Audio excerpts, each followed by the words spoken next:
It was amazing. I'd never done something like that. Like it was just me and some friends. Oh, okay. And like, Yeah. like what? Yeah. Normally I'm with my mom, and my mom's the brain. Yeah. But this time I had to be like the brain of Mexico. Okay. Of our little group. Yeah. How many people were there? It was 3 of us. Ooh. And okay. I was the only Spanish speaking one. Okay. So I was like talking to people, talking to my friends, the people, my friends. I was like, yeah. And I was like, my Spanish is trash. So I was really scared. Like worse than Victor, or no, better than Victor. Okay, cool, yeah. Sorry, Victor. Yeah, shout out to Victor. Shout out Victor. Yeah. Better than Vic, but not like a kid that's grown up speaking Spanish right their whole life. But it was really, really nice.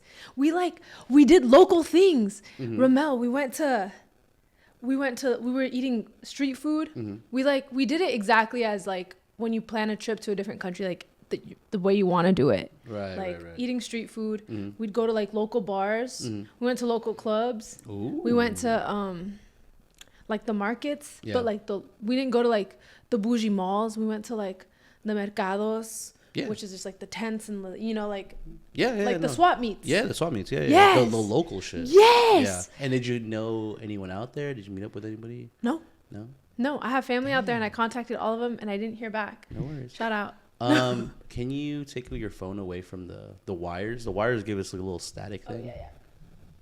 I think I can still hear it. Sorry, I don't want to put it too far. If you want to. Is it? I hear some static. I don't know what that is.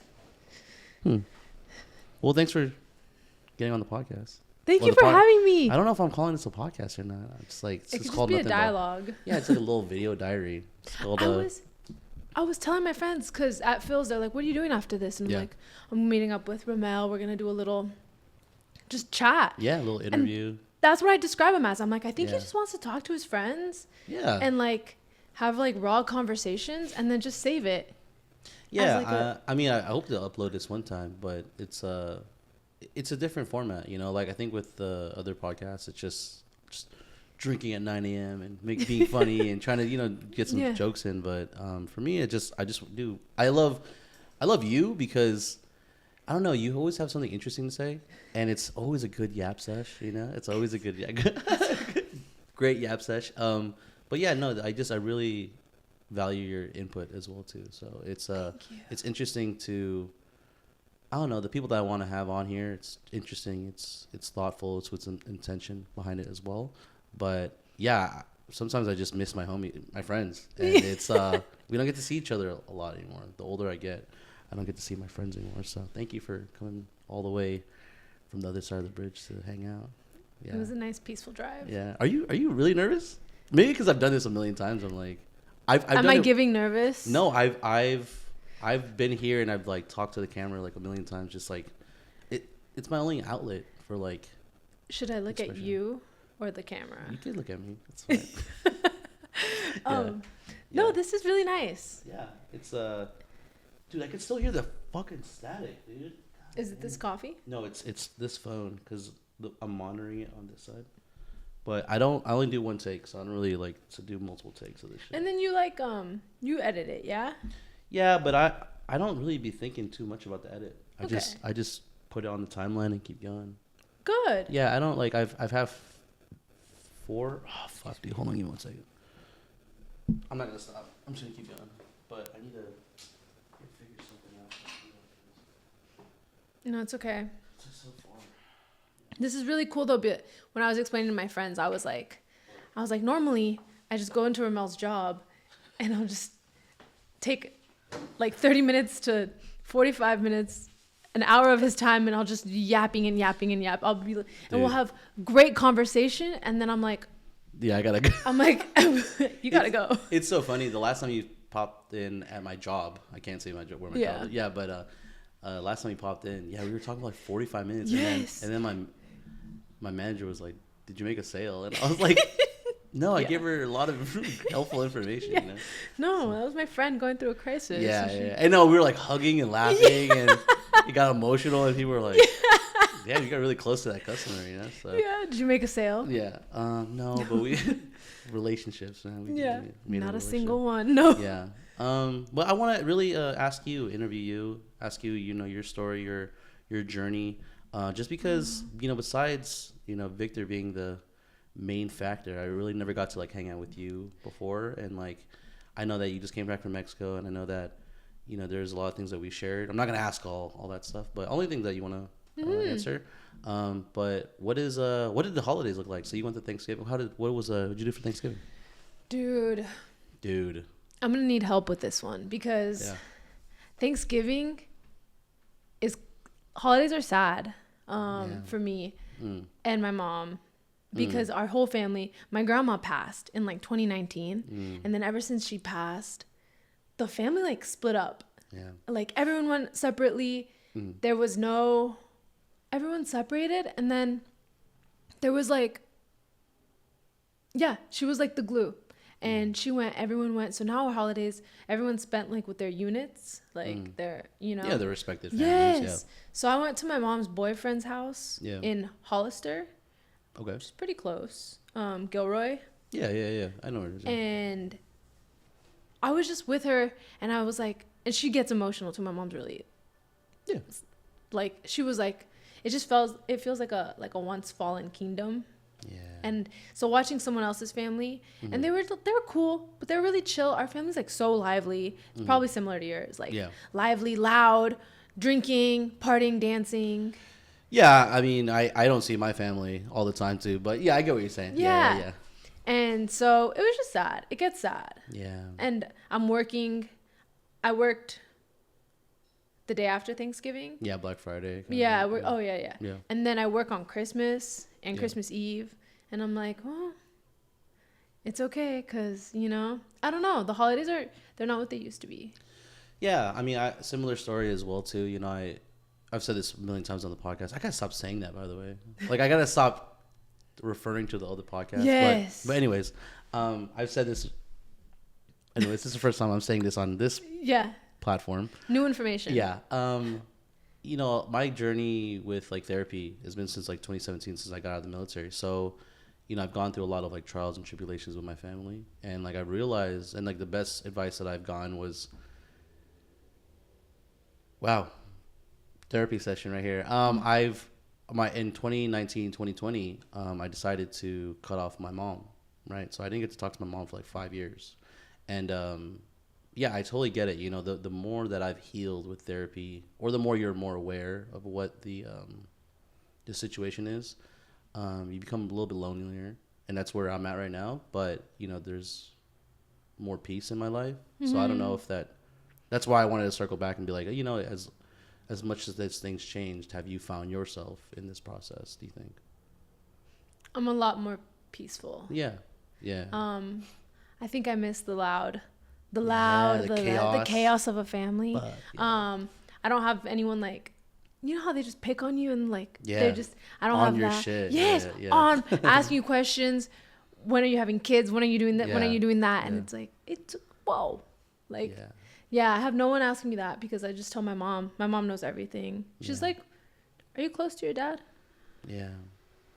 Oh, me? Yeah. Oh, no. It's a funny story with my dad. My dad is in and out of my life. My dad left my life in like when I was 17 years old, so like a year, like my junior year. So to answer your question, he's there, but we're not like getting lunch. I mean, we're getting lunch, but we're not like spending time, because he has his own family. That's why he left me. So it's an interesting conversation, just because my senior year I was like.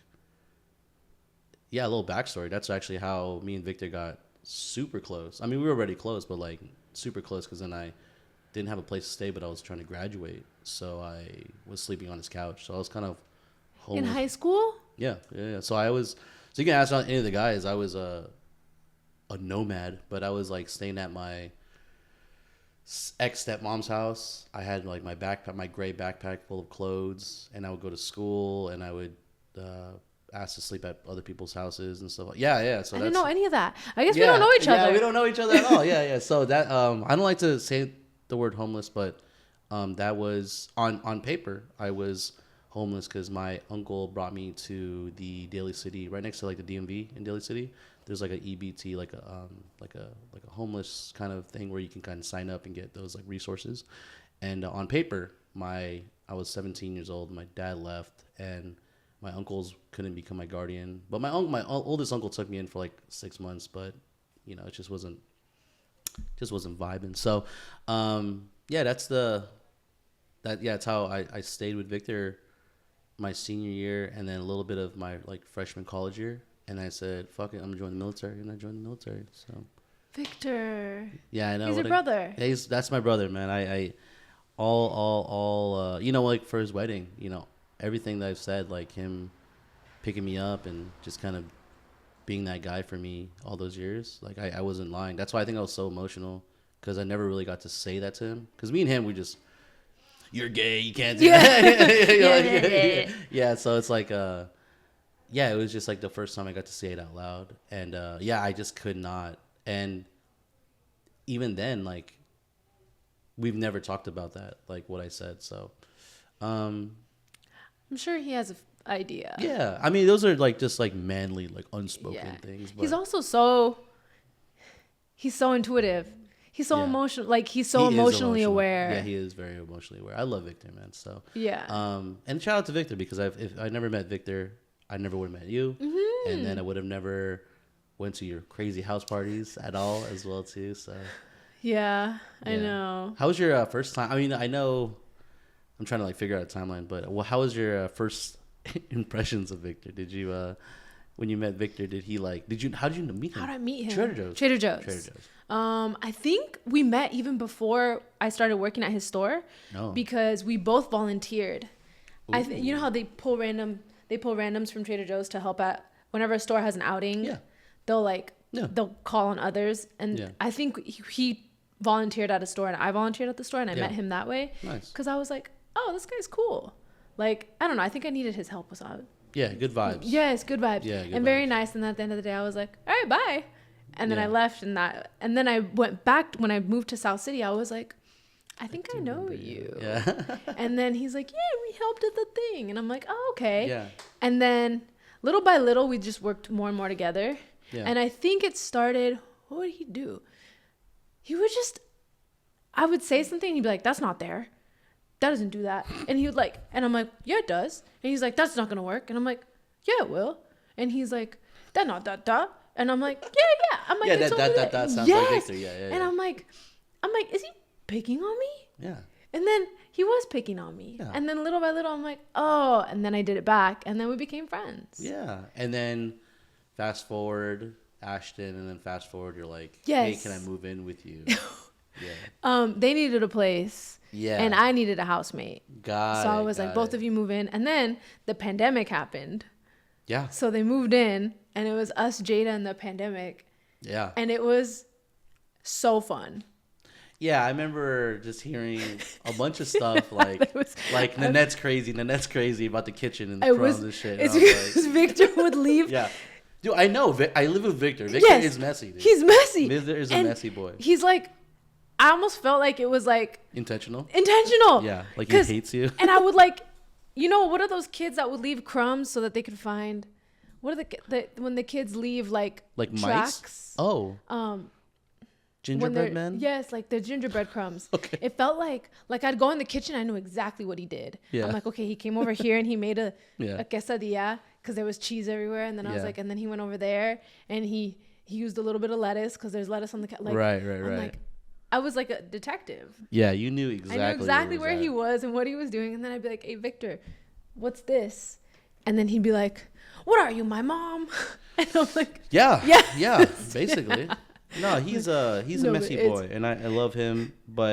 And I have OCD like a motherfucker. It's because I have OCD. It's because I was raised by a single mother. Yeah, I'm so neurotic.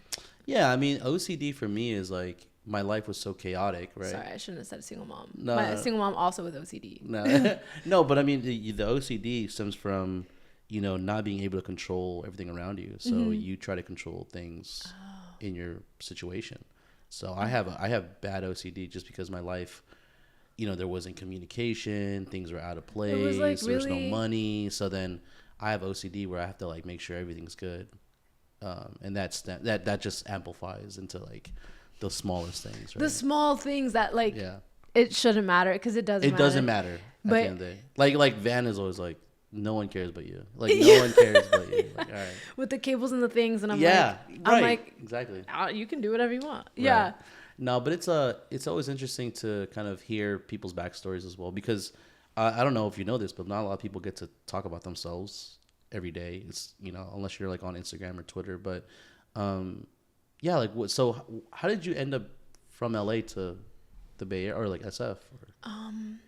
I got accepted at SF State. Okay. I went to community college. Yeah. I did the community college, then transfer route because money and honestly like growth. Yeah. It like makes the most sense. Yeah. So I did that, and then I got into SF State, Mm-hmm. and then I just stayed here ever since. I hated San Francisco for 2 years. The first 2 years, I was like, the Bay sucks. It's cold. Oh, okay. It's cold Yeah. and foggy, and I don't know. There's no other reason other than the weather. Yeah. But then little by little, I was like, People aren't hey, that bad. the people are really cool. Yeah. This place is actually great. And then I started making more and more friends. Yeah. Victor, you being some of them. And I'm like, oh, these people are so good. And I'm so thankful that like, it's because good people hang out with good people. That's what I'm saying. Like you attract what you put out. And I'm like, that's true. I'm like, wow, like greatness does attract greatness. And Yeah. I'm just hanging out with good people. And that's what's ultimately like, I do want to go back eventually That's to what I was SoCal. going to ask you. Yeah. And I'm like, it's going to be so hard because I'm like seeding such deep roots here with like these great people. Yeah, it's a It's sad reality for sure. Just because in the Bay Area, it's just an uphill battle, even with money, financially, Yes. living conditions, etc. So, when you think about that and you think about like, well, I love the memories that I've made, but how sustainable is it? And then that's like the hardest like crossroads you got to figure out, because even Van was like that when she had COVID and then she had COVID during COVID. Yeah. And then she went to the place that we work at right now, and and then we met, and that was one of the reasons. But she's been very like vocal, saying like, if we never had a kid, got married, etc., then she would have moved back to SoCal. And I know a lot of people that come from SoCal. Is Van from SoCal? San Diego. San Diego, beautiful. Yeah. That's where like, yeah, Van. Yeah, but she left there to go up here for Yeah. school, and then COVID happened, etc. So it's the same kind of conversation. Yeah. Same kind of conversation. Are you guys do you ever think about going back? For her, I think because like her mom's up here now. So I don't think there's a lot of things going on in San Diego.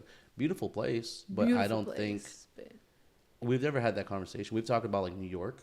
Like we've talked about like, because I was supposed to move to New York because my internship was in New York, but then COVID happened in 2021, 22. What, when 2020? 2020. When it was COVID? 2020. Why do they call it COVID-19? Because the strain it was was the crazy. SARS-19 virus. Got it. Yeah. Okay. But you would know. You're a biologist or whatever. Whatever, yeah. But yeah, around that time, I had my internship my senior year of college. And then obviously COVID hit. So, but that was my whole dream, was just to go to New York. And question. Yeah. What was your internship? Or like I was at Reuters, and I was supposed to be a part of the journalist department. So not essentially what I wanted to do, because I wanted to carry a camera, but journalism in general, because I love documentary work, and I was just like, I did a lot of shorts in black and white, and I did a lot of street photography, so that was a lot of things that I've inputted in school. And so from there, my portfolio got me to the internship. Fast forward, I think I spent like 2 months in New York. I was trying to find a place in like Soho, and yeah, COVID hit. So, and then after that I went to Tahoe. It doesn't matter. Yeah, the timeline's kind of weird, but I know I went to Tahoe and then COVID hit, or I think COVID hit and I went to Tahoe or something like that. But either way, during COVID I went to Tahoe, and I was supposed to move, but I did not move. So it was a sad fact. Sad. Reuters, as in like Reuter. Mm-hmm. Oh, yeah. I've seen some of their stuff. Yeah, I mean They're huge. Yeah, New York, Europe, kind of Yeah. like based, but they I had a journalist attached to our unit when I was in the military, and so we really got close. And he did a lot of columns, part of our unit, just because we were supposed to be closing down Afghanistan. And he would write, articles, and he was drawing. And I told him, I was like, hey, like, I don't want to do what you're doing, but I want to carry a camera, and I want to, capture the stories. That's what's happening. Of course, it would be cool just to be part of a news outlet, but that's what I want to do. I want to travel the world. I want to carry a camera. I want to be in the shit. I want to be in those bad places. And so you want to be in the cheese man. Yeah. And like check it out. Yeah. I want to be in those bad places. And like, I think I was a step, maybe even a couple steps away from that life. But honestly, I'm glad that I say this now. Doesn't say, are you happy? Yeah. I always want to answer your question. Have I thought about moving? The only place I would move would be New York. Even Van has told me that she loves the New York art scene out there because she does do art. So, it would be beautiful. But, who knows? Right. There's still time. Yeah, we're young. Time. Yes. Yeah, we're young. Yeah, we're young. But wow. Yeah, it's interesting. Have you ever thought about moving anywhere else or? That sounds so lame. No. I do. I think I'd want to check out other spots. Maybe like I thought about Colorado. Ooh, you giving Colorado for sure. Right. I thought about Colorado, even like Washington, Portland. I kind of want to keep it blue. Yeah, no, that's fair. No, Colorado or Seattle, Washington. Yeah, only, I don't know, cause I don't Portland, know. Oregon. Right. Portland, see. Oregon? Yeah. Or even like where's like blue on the other side? Virginia's. Yeah, maybe. I don't know. Yeah, I mean it's always Chicago. I know. Chicago might be one. Yeah. And I don't know if I can handle the snow. I'm kind of weak with it. I mean, I've always said like you never know until you know. That's true. So I mean, at least is 1 year. That's true. So I mean, you can always try it out. I feel like that's one of the biggest parts of like mental health is like you're always against yourself. There's not a lot of so against myself. Yeah, there's not a lot of people like stopping you. Like I mean, if you surround yourself with people that love you, and they're gonna say, yeah, you should go for it. Yeah. But then it's you that I battle. I'm like in a cycle of enemies to lovers with myself. Yeah. At all times. Like. But I mean, Colorado, Portland, Oregon, Seattle, Washington. That'd be nice.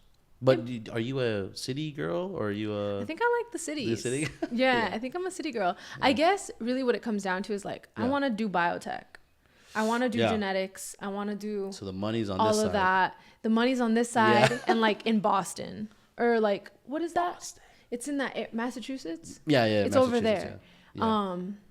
And San Diego. You should... There's so much biotech in San Diego. You should definitely go to Boston. I am a big I will You'll vouch for Boston. Yeah, I love Boston. Boston is one of the, for some reason when I travel it's always the East Coast or Japan. I don't know.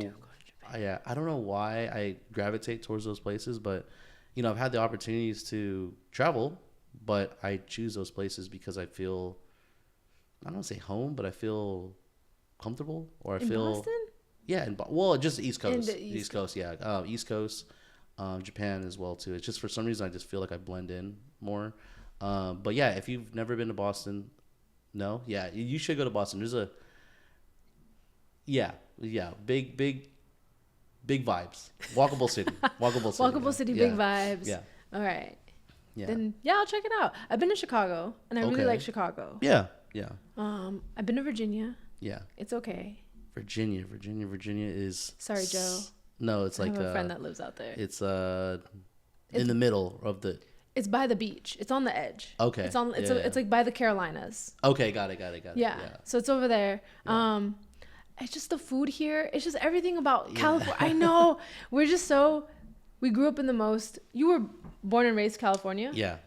We just grew up in the most bougie state. I mean, I've seen the world. I think. Oh yeah. I don't think I've seen the whole world, but I've seen the world. You've seen a lot. Yeah, I've seen a lot, and I'm like, I want to go back to the Bay Area. So you know what I'm saying. See? So I'm a prime example of why you can't leave.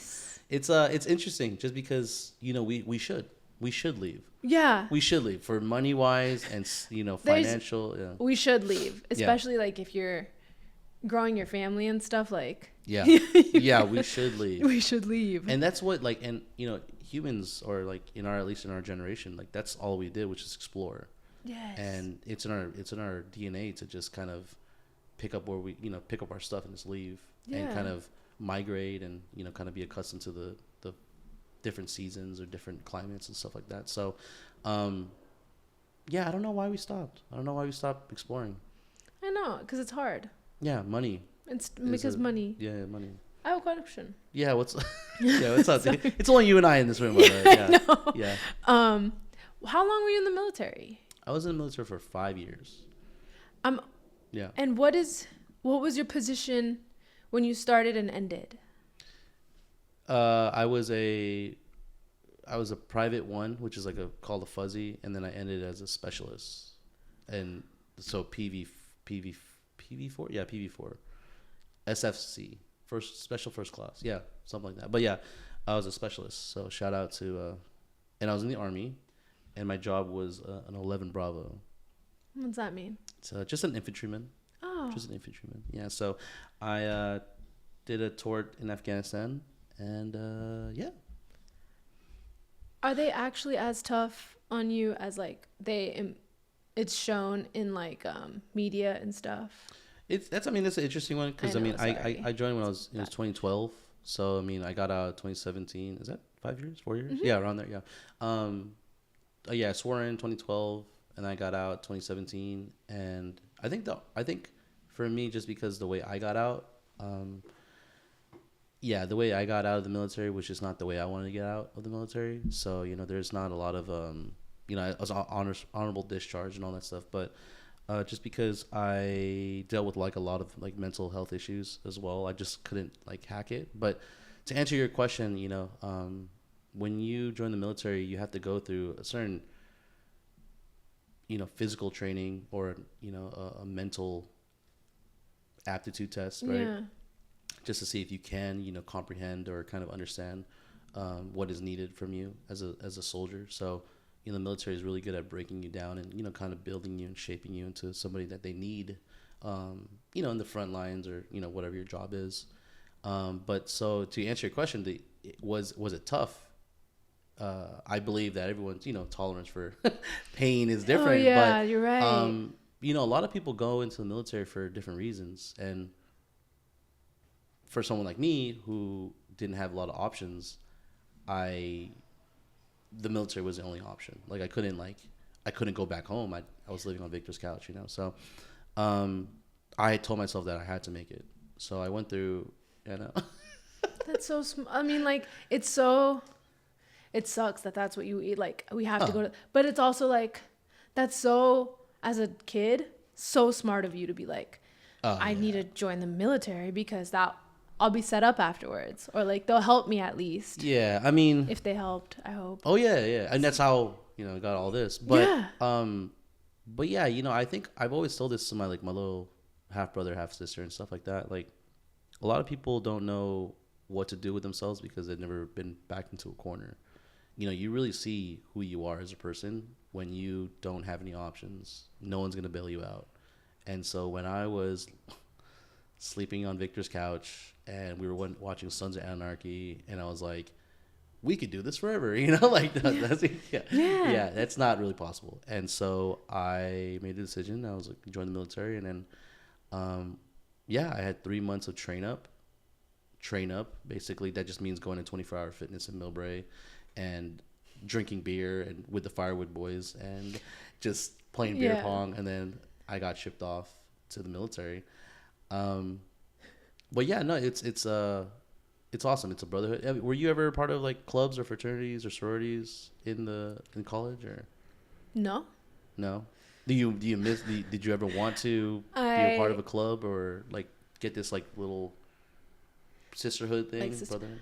Honestly, I hate to keep drinking the Kool-Aid of Trader Joe's. Ooh. But my friendships at Trader Joe's was so, you've seen us. We're like so yeah, Dolores tight. Park. You guys are Yes, we're so close that I'm like, I didn't even have any desire. This was my first job. I moved up here. Yeah. And then like 2 months into moving up here, I went and I took my resume to places and I was like, hi, I just moved here. Some people don't even know what that means. Right. We're going to a store with a stack of resumes. Yeah. So it was around 2015 when I moved up here. Yeah. So I was going to different stores. I went to Trader Joe's and I saw Jane. And I don't know if you know Jane. No, I don't know Jane. Okay. And I was like, here you go. Like, I probably know him, but I just don't like know him personally. Jane was our manager. She's close to. Oh, okay. She knows all of it. Like, okay, I probably don't know them. Okay. Yeah. But it's okay. It doesn't matter. I went there and I was like, hey, I have my resume. Like, I just moved here. And I was so smiley and so happy. Yeah, you already give it off freshly vibes. 21 or 20 years old. And I was like, like, I just moved here. I have a bunch of, and I had so many jobs. I've been working since I was like 15. Oh, but your first job up here. Yes, my first job. I've been working. The minute I was able to work with the worker's permit, my mom was like, she's like, I need your help. Like, I need you to pay rent. She's like, what's the youngest you can work? And I was like, I think 15. Yeah. I think 15. And she's like, okay, when you turn 15, you need to get a job. Yeah. So you only know how to work. I only know how to work. I'm so millennial work core. Like, when they're like, millennials work, blah, blah, blah. Like, that's me. Like, I will show up. I will be there. I will be dying. Yeah. I will be dying. I will be on my deathbed at work. That's so funny you say that. I will take a rest day. I will. I was so over it because in the military, like, it was so frowned upon to take a sick day. It's called like sick call. And like when you go to like sick call, they're just like, you pussy, you're gay, and all that stuff. And like, you were just so frowned upon. And then when I joined the place I'm at right now, I'm just like, I don't give a fuck about any of that. Like, I'm going to take a sick day. I don't care. I love that now. Yeah. Now the mentality's same. Or like, I'll call my job, the hospital, and I'll call the hospital. And I'm like, hey, like, I'm not feeling my throat's a little scratchy. Like, can I work from home? And they're like, sure. Yeah. Or like anything. Cool. Yeah. I'm like, oh. Or I'm like, can I just not work at all? And they're like, yeah, all right. Yeah. Like, feel better. That's how it works. Yes. Communication. No stigma. Right. That's great. And then I go the next day and no one's like, oh, are you sick? Are you really sick? Yeah. So get out of here. Right. All of that. Flash forward. Trader Joe's hired me. Yeah. Maybe like a month or two after I moved here. And then you started making a bunch of friends because it wasn't just me that moved here. It was like a bunch of other people that moved here from SoCal, from a bunch of different places. And we all became friends. I'm trying to think if any of them I still... Well, tell me about that culture, though, because, like, you know, I always compare it to where I'm at right now. And I'm just like, where would other places be cool to work? Like Nike, etc. But then I'm like, so tell us, like, what is that? Like, is that more of like a melting pot of, like, college kids? It's just like kind of college kids. And, like, I guess people... It's like mid-20s to late 20s melting pot. And then there's like the people that are like 60 or whatever. Right. You know, like... But then you guys are all... It's like it's shitty. We're all similar age. Yeah. And I think because they weed us down... Because you have to go through 3 interviews at Trader Joe's. So we went to... At least me. Jeez, freaking services. One, yes. Dude. Jesus Christ. I went through 3 interviews because they really like... They find the Trader Joe person... That's what I'm saying. So it's the culture, right? It's the culture. So imagine you're locked up in this place for 8 hours with a bunch of extroverted, happy people, God. Or all these like happy little like hee people. Like you're gonna make friends. Did they give you like chips and salsa or something? Did they give you any snacks in there? Or? You could eat a bunch of. Yeah. Oh, okay, cool. You can eat all the snacks. A lot of hummus. So an 8-hour interrogation, basically. Yeah. Yeah. And then after, or like I'm saying like. You're working these shifts with the people that are these happy little people. Yeah. So like then you end up making friends, and then I end up like these are like now my friends for life. Yeah, for hopefully. Life. Yeah. They're locked in. Yeah. Twin. Yeah. Hopefully all you guys. Yeah, you look in the camera. Yeah, we're all friends now. Yeah. And I mean like we just went on a trip to Mexico. With these people that I just met, or like I met at Trader Joe's. No, that's good. I mean, that's what I say about where I'm at right now. You know, like long lasting friends. You know, like think about it too. Like without my job, I wouldn't have never met my wife. That was your family. We were in the same training corps, and so like we saw each other through Zoom, which during COVID, and then we went through training together, and then bam bam boom, and then just kind of like everything happens, and then. Yeah, but then we started dating, and then life just took off. Beautiful. So, but stuff like that, like you really don't know what the next opportunity is. I think Do you are you spontaneous at all? Like, do you love like being spontaneous, or do you want to have like your life like a little bit structured? It's pretty spontaneous. Spontaneous? Yeah. You're just like, let's go here. Let's we do get pretty that. spontaneous with Okay. it. Even this Mexico trip. Oh, okay. I keep talking about it because it's the freshest thing. Yeah. I literally just got back on Yeah. Tuesday. Yeah. It was like so. Wait, were you here for Thanksgiving? I just got Thanksgiving was on Thursday. Oh I got back Tuesday. Oh, yes. okay. How long were you gone for? I was gone for a week. Oh, damn. It didn't. You need at least. I should have done a week and a half. Did you do any 2 weeks. Instagram or social media? Because I didn't see anything from Mexico. Oh wow. Yeah, That's the best though. That's the best. I was real present with it. That's good. No, I love that. We should all write that down. We should all be present for. Maybe I did a couple. No, I don't think I did anything. Girl, I had no idea that you went to Mexico. Yes. That's why I was saying, I was like, I didn't do any. No, because the service was wonky, so I was trying to be real That's fair. conservative with my That's 5G. Yeah. I bought a SIM card out there. I don't know if you've ever done that when you go to Japan. Yeah. You buy the the SIM cards. I do more like Wi-Fi. Yeah, but I get what you're saying. Yeah. But I was still like, they're like, okay, you only have a certain amount. Here you go, like the Yeah. SIM card. So I was trying to. Good luck. Yeah. yeah. And what the heck was I saying? No, it's just it was Mexico and Mexico. yeah. You asked me something. I don't know. I don't remember. But spontaneous. Oh yeah. But anyways, so we planned the trip out the beginning of November. We left November 19th. We like bought the tickets. It was so spontaneous. And I love that for you though, for real. like it was just a thought and I'm like, we're actually gonna buy these tickets. Yeah. And then we bought them and then the flights and then the Airbnbs and it was really cool. Yeah, and so all the vibes are good. And that's what you really need. You need people around you that just say yes. Not always yes, but like some down ass people, like fuck yeah kind of down ass people, yeah. yes. And you're a fuck yeah people, you know? You're a fuck that's So what I'm saying. You're like if we're out and just like, yo, you wanna get another round? Like, yeah, fuck yeah. Do you wanna walk to the next bar? Yeah. Fuck yeah. Fuck you know? yeah. Do you want to go dancing? Karaoke right now? Yeah, you want to go dancing? Yeah. Like, fuck yeah, you know? So I think like you need to surround yourself with people. Now you don't need yes people because you want someone to. Because I want someone to be like, hey. Nah, that's not the move. That's not the type move. Shit, yeah. Type shit. But when the vibes are good. Can I drink this? Of course. Yeah. Okay. Yeah.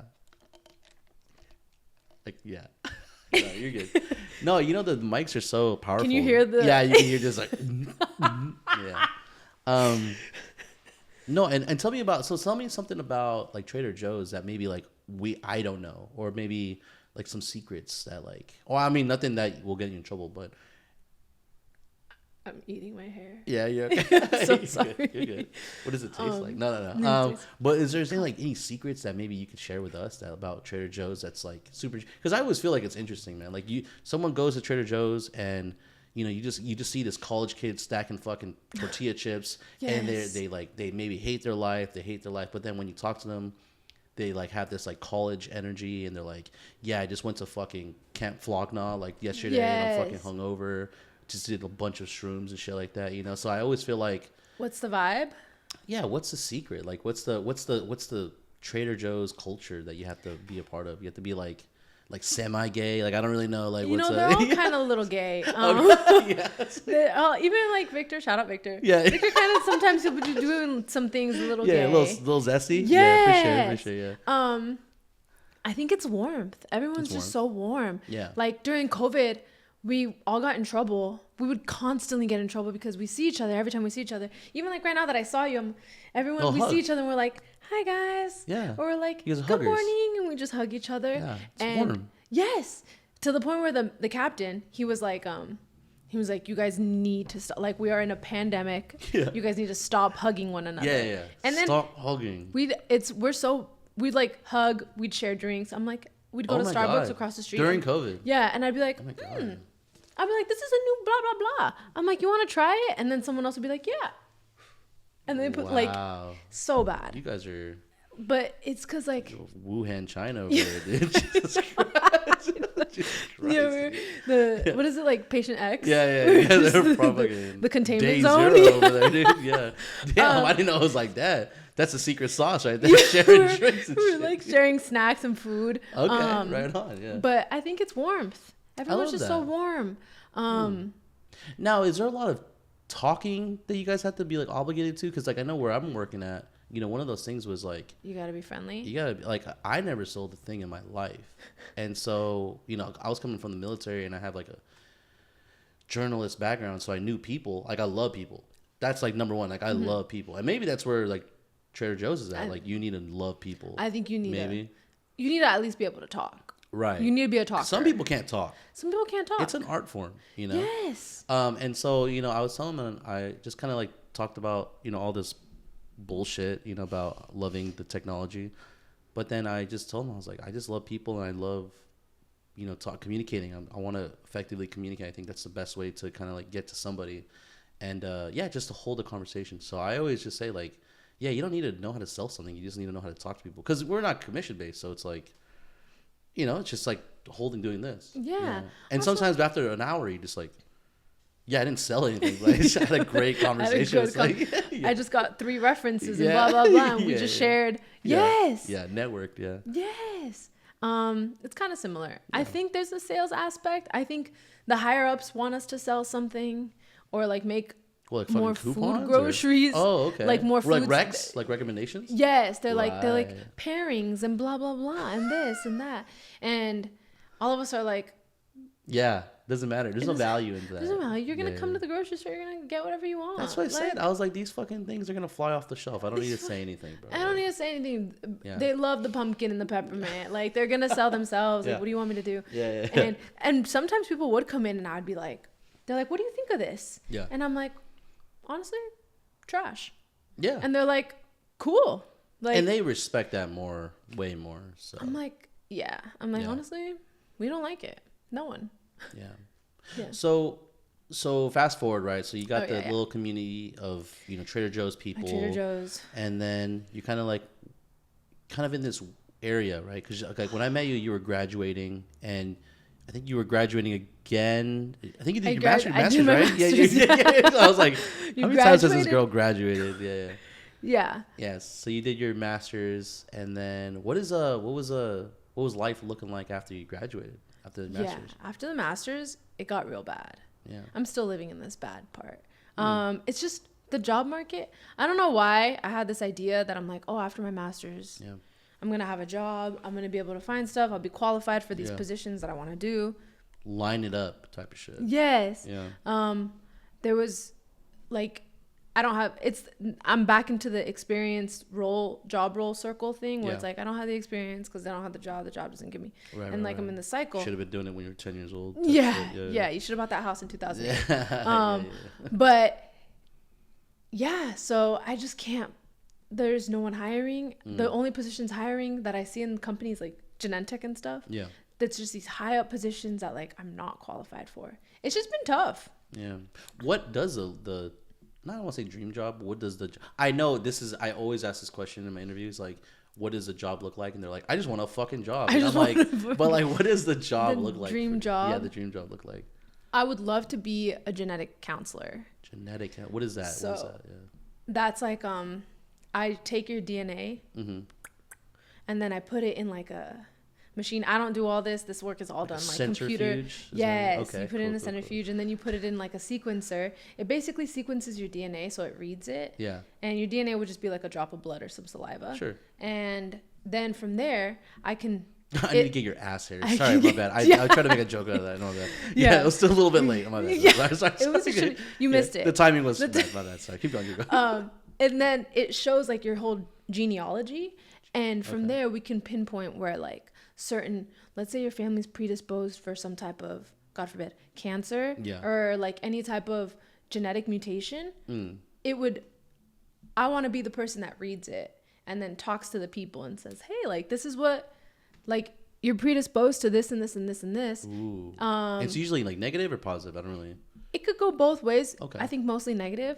I would love to do preventative work. Like, hey, your child is 13, we just took their blood. Yeah. And it shows that like down the line they might have like hearing loss or something.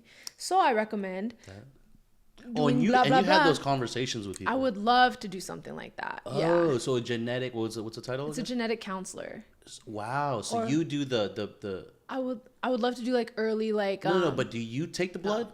No. But you have people. Yeah, you read it. I read it and then I talk to them. Wow, that's pretty cool. Yeah, I'm like the I'm like the final step. Right. You would be a great counselor, dude. I'd be doing like the final step type thing. Yeah. Like the end, like I'd be like decoding the map and then explaining it to them. I love that. Cause all through my master's, that's what my biggest problem was like my biggest issue among my teachers and everybody and anyone that I just spoke with. They're like, you're reading these papers, these like scientific papers, and then you're summarizing them in non-academic language. Like I just don't speak academically enough. They're like, you're speaking too casual. They're like, you're describing stuff too casual. Yeah. And I'm like, isn't that what we want? Like, don't we not want to like gatekeep not science big and use the verbiage and the what's the word that the jargon? Yeah, the jargon. Like, I'm like, aren't we trying to like make this equitable for everybody? Digestible for the public population. Like, why would I want to read it and regurgitate it in a jargony professional way when I can just say it when I use my brain and then transcribe it into easy language? Yeah, that's another thing that I have at my job. It's like, you have to be technical and you have to make sure you talk about X, Y, and Z. And I'm like, the masses don't give a fuck about all that shit. They don't care about all that. The masses don't care about. I'm asking you for storage. I'm not asking you. And you know what I've noticed as well too? You know? Yeah. You know what I've noticed about that too is like a lot of people will comment or will feel a certain way when they feel the authentic and genuineness of somebody that just like treated them like a human being versus like a sale or a transaction. Yes. So for like in your instance, it's like, like I want to be, and you're very personable, so you already know how people are, and so you'd be like, yo, like if I was in your shoes or I'm going with this journey with you, you would definitely be someone that can be more welcoming or warming to that good or bad news. Yes. I would. So that, I think that's a great job for you, girl. It's mixing like science and talking to people. Yeah. Not a lot of hands-on stuff. Not a lot of hands-on. Do you like the hands-on stuff, or? I think I'm hopefully gonna try to go into the coding because it's all coding. Like the way when you read the genetic material, it's all through Linux or I don't know, different softwares. Okay. So it's like it's all coding language, which I would so happily be coding all day and then talking to people. Right. Now, is there a lot of, I know this is like right turn, but is there a lot of AI in your space, like in your job market, or? I left the market in 2023. I worked at a genome sequencing company in 2023. Like a startup? No, it was a really big one in San Diego. I worked at the sister one in Foster City. And it was just introducing AI in 2023.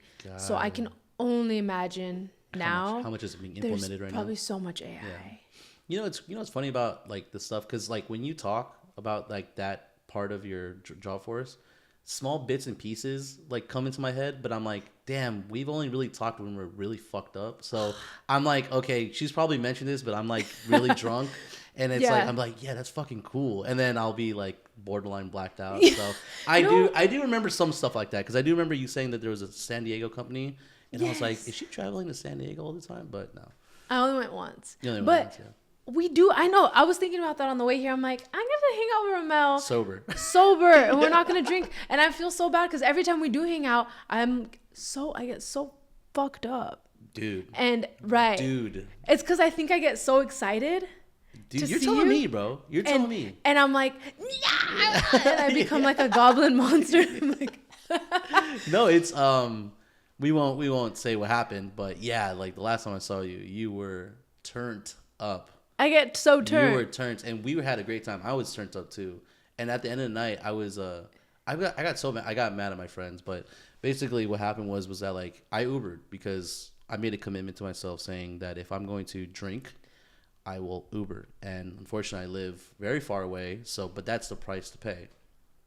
Fast forward that night, we closed that club down, or we closed that bar down, and it was great. I was feeling great.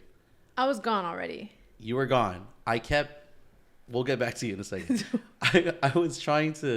I left and I like the bar and I was like, got my stuff there. I was like calling an Uber, and then my friends were like, hey, like, your friends come with us. Oh. And I was like, no, because I'm closer to the bridge because I was already in the city.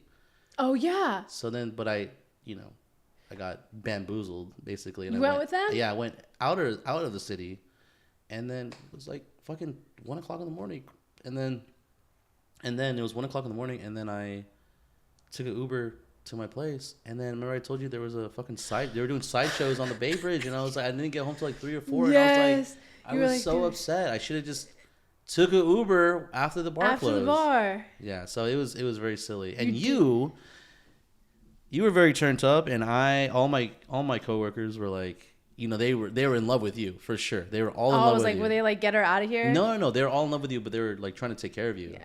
Sorry. And then no, it's fine. It was I think I was just like, I was like, oh yeah, you're fucked up. Like you're fucked up. And so like I kept like shaking your face, and I was like, Ninette, get in the Uber, you know. Did I get in the? I got in the Uber. Uber. You got in the Uber. Yeah, you were fine. And I made it home. Yeah, we all made it home. It was just one of those things where I think we were drinking back to back. It was back. I got there because I was babysitting my one beer so well until you came, and then you're like, shots. Shout out to you for your time management, by the way. You're on the dot. I was on the dot. I was too early. And then I made friends with this guy. At the bar. Shout out James. Yeah. Yeah. And he was so sweet. He's like, "Where are your friends?" And I'm like, they're never coming. Yeah. I'm like, can I hang out with? I know you guys were so dramatic. I'm like, they hate me. Yeah. And he was like, come hang out with me and my friends. Oh, I love that. And they took me in, and they were really nice. Oh. And then you guys came. Yeah. And then we became goblins. Yeah, and then we just back to back, and I was just giggling the whole time. You were giggling. And I was just like, can I rip that vape? And then my buddy brought, I'm not gonna try to say his name, but yeah, it was just like it was like the fourth quarter, man. Like it was like we were about to close the bar down, and then out of nowhere, he brings out some Marlboro Red cigarettes. Oh my god, dude! Shout out to him, dude. Shout out Marlboro Reds. Yeah, Marlboro Reds. And then he started smoking, and I was like, dude, can I get one, bro? And hey man, we're back on the farm. Yeah, you gotta give me one of them. Yeah, dude. In 2026, I'm telling you, what do you want for 2026? What do you want? Some trends to come back, or what do you want things to die? What do you think? In 2026? Yeah, because I want cigarettes to come back. I'm done with vapes, dude. Tell me that right now. After bring back cigs. After we do an interview and we smoke a cigarette, I'll feel the best. Or maybe before. And you know I'll smoke during this interview. Smoke a cigarette while we're doing this. Cigarettes are tasty, and they're not bad. No. I agree with you 100%. Yeah. Bring back coffee and cigarettes in the morning. God, I love that, when dude. I was 19, I worked at a coffee shop, and full circle, I'm back at a coffee shop. Yeah. But I was so gross. I would like leave my apron and hat in the trunk of the car. Okay. And then I'd go to work and like put on my same pants and whatever. Yeah. And put on my apron. My apron was like stiff from the coffee spot. It was disgusting. That's disgusting. It was so gross. Yeah. And my gross like hat. Coffee. Yeah. And I would go and I'd like pour 4 shots in an ice cup, in a cup of ice, and then I'd grab a Lucky Strike, and I'm like, all right. No and then shit. Oh my god! Yes, dude. I love cigarettes, man. It was, and then I would poop. Yeah. And then I'd live a good life, and then I'm like, oh, I'm back. Yeah, you're just, what is it called? What do they call that? They call that just an enhancement. No. They call it like they call it something where you're just overstimulating. Yeah, you're overstimulating yourself. So then you just like you don't gain weight, but you lose weight. I don't know. I was hitting net zero. Yeah. I was at homeostasis with my body. I lost so much weight when I was drinking and smoking all the time. Yes, dude. Yes, that was the first Ozempic. I'm telling you right now. The cigarettes and the espresso. Yeah, that's what I'm saying. Yes, yeah. And like on a belly full of alcohol. Yeah. Yes, we would do that all the time. I used to hang out. I had a group of guy friends. Yeah. And we would just play pool and drink 40s. Oh my god. Yeah. Yeah. Because Bud Ices were 2 for $4 at Vaughn's. Shout out Vaughn's. Dude, shout out Vaughn. That's a SoCal thing. People don't even know. They don't know anything about Vaughn's. But yes, a whole day of, and we just be playing pool, drinking 40s, and video games. Dude, I miss my youth, man. I miss my youth so much, dude. So nice. But yeah, it's funny. So what are some other things that you want? What do you want things to die, or what do you want things to bring back? So I'm cigarettes. And I was gonna say the N word, but I'm not gonna. I'm not gonna say the F word, the R word. Yeah, I'm not gonna say. Bring it back. We're back, baby. No. We're back in that 2007. Was crazy. I almost got a little wild right there, so I had to stop myself right there. But I think about Like day drinking. Like I like day drinking. Like I like a little casual day drink. People are like, I don't want to drink too early. Oh my god, I got one. Yeah, I'll go for it. Bring back like whimsy. Whimsy. Like whimsical. Bring Yeah. back dancing. Ooh. Bring back like, so I went to this concert. That's the whole point. That's why we went to Mexico. We went to go to this festival, this music festival. Oh, okay. And it was for this artist, Young Miko. Mm-hmm. Shout out Young Miko. For watching this. Yeah. It was for this artist. Yeah. And it's like you're there, and it's Young Miko's like a gay girl. Okay. And they're kind of cool with it. They're like, it's like a Billie Eilish vibe, but Okay. Latin. Yeah. So it's like a bunch of girls in the crowd, and then these girls bring their boyfriends, and the boyfriends are just like they're like their bodyguards. So not Yeah. only are you blocking all of our vision, because we're a bunch of little girls, Right. not only are you blocking the vision, but you're also like not dancing or moving. They're just like yeah, if holding you're not, their girl. If you're not gonna catch a And vibe at it's a like, concert, then you stay home, bro. Just stay home. Stay home. Like you're not gonna. At least some Yeah. of the boyfriends were like, they were Yeah. like dancing a little bit, but like tongue out. yes, yeah. tongue out. Yeah.